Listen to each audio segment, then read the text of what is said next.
নারীর টানে বাড়ি ফিরতে শুরু করেছেন ঢাকাবাসী। প্রিয়জনের সাথে ঈদের সময়গুলো কাটাতে দেশের দক্ষিণাঞ্চলের মানুষেরা ছুটছেন সদরঘাটে। তবে এখনও নেই সদরঘাটের সেই চিরচেনা ভিড়।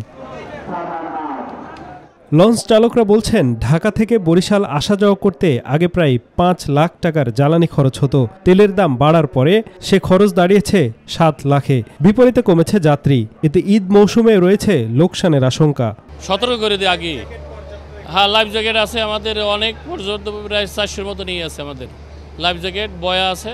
এখন যে আমরা এই আপডাউনে যাব, আসতে যাইতে তেলের পয়সা হয় সন্দেহ আছে, কিন্তু আমরা বর্তমানে দেখা যাচ্ছে যে যাত্রী এর আরও ৪ গুণ যাত্রী হইলেও আমাদের তেলের পয়সা সমান সমান হবে। পদ্মা সেতু চালু আর উন্নত যোগাযোগ মাধ্যমের কারণে যাত্রীরা ভিড় করছেন দূরপাল্লার বাস কাউন্টারগুলোতে। তবে সস্তা আর আরামদায়ক যাত্রার মাধ্যম হিসেবে লঞ্চকে বেছে নিচ্ছেন অনেকেই। বোঝাপিরা থাকলে, বাচ্চা কাচ্চা থাকলে, মেয়ে ছেলে থাকলে লঞ্চে যাইতে সুবিধা। আর লঞ্চে যাইতে যারা মজা লাগছে, ভালো লাগছে, তারা লঞ্চেই যায়।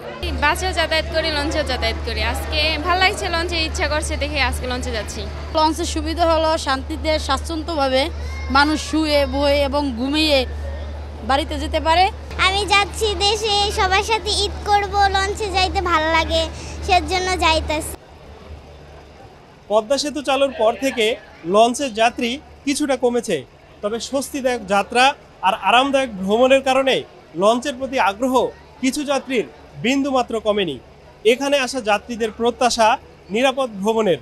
তারা গ্রামে গিয়ে পরিবারের সদস্যদের সাথে ঈদের আনন্দ ভাগাভাগি করে আবার নিরাপদে ফিরতে চান নিজেদের কর্মস্থলে। আফজাল হোসেন, মাই টিভি, ঢাকা।